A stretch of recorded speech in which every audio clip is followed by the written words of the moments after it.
നമസ്കാരം. Aroor vision news ചാനലിലേക്ക് സ്വാഗതം.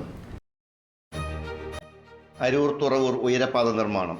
ചന്തിരൂർ പുത്തൻതോട്ടിലേക്കും ദേശീയപാതയുടെ വശങ്ങളിലേക്കും നിർമ്മാണ കമ്പനി അഴുക്കുവെള്ളം ഒഴുക്കുന്നത് തുടരുന്നു.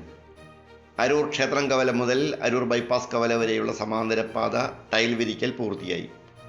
തുടർന്ന് ചന്തിരൂരിൽ അറ്റകുറ്റപ്പണികൾ തുടങ്ങുമെന്നറിയുന്നു.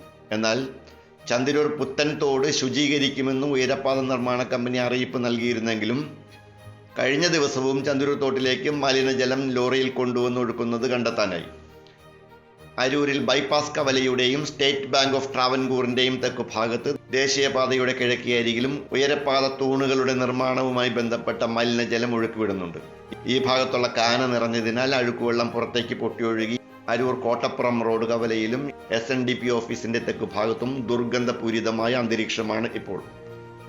മലിനജലം വീടുകളിലേക്കും ഒഴുകിയെത്തുന്നുണ്ട്. അരൂർ വിഷൻ ന്യൂസ് ചാനലിന് വേണ്ടി LS അശോക് കുമാർ. നന്ദി.